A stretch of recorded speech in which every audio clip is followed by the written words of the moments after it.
Good morning mga brad. Kasabong aga nagmotor ako pasiring duman sa Melgar Bakery. Taya ako mabakalama okay. Masiram na pandesal, dangan na pansit diba naman sa Tabaco Bakery. Then bago ako nag-uli, nagdesisyon akong maghapit ko na digdi sa Coastal Road kung Tabaco. Minsan may mga nahiling diyan na mga nag-abot na sira, iya ako makabakalamang kilabas na sira. Only to find out na magayuno na pala dyan ang pasyaran. Igwa na siya Kimini Plaza, na kung saan igwaman ini mga masitas, may mga pananom na nakakataonin masiram na huyup-huyup nin paros. Lalo pa yawon ini sa kataning kang dagat. So, yan po, ilingon po nindo dakulon po ang nagpapasyar, mapreskon ang lugar, as in talagang masasabi mong magayon ang lugar. Kung halimbawa gusto mong mahali ang saya mong stress, magpasiring ka sa nadigdi nganing makahangot ka masira mo na paros.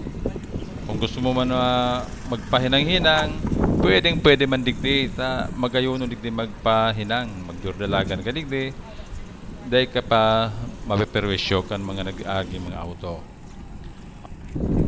Sarap pang dagdag na attraction digdi sa lugar na ini, hilingon digdi ang view kan sa tuyang magayon na Bulkan Mayon. Ayan, malinawon siya. Asin yaon man ang mga bangka na naghatod kay mga pasahero ali duman sa San Miguel Island, pasiring sa pier. Igwaman kay mga hali sa pier, pasiring man pauli naman sa sendang mangharong duman sa San Miguel Island. Ang sarap pa sa magkagayunan digdi, mga brad. Pwede ka mong pasyar digdi kariba sa inyong pamilya. Ayan, pwedeng magkarawat digdi mga aki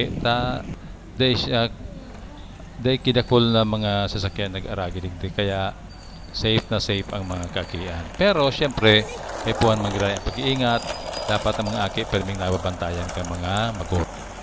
Igwa pa man ang mga parte digdi na tinatapos trabahohon, yaw magyan na hiling nindo ang mga trabador, yan busy sinda para lalong mas mapagayon ang lugar, of course para ini sa mga taga-Tabaco, asin sa mga madarayo digdi o kaya mapasyar digdi sa Coastal Road kan Tabaco.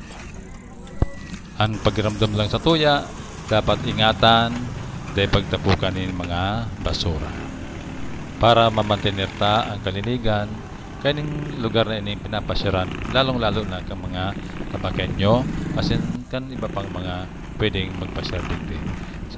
Hanggang digdi na lang po. Salamat po sa Indugabos.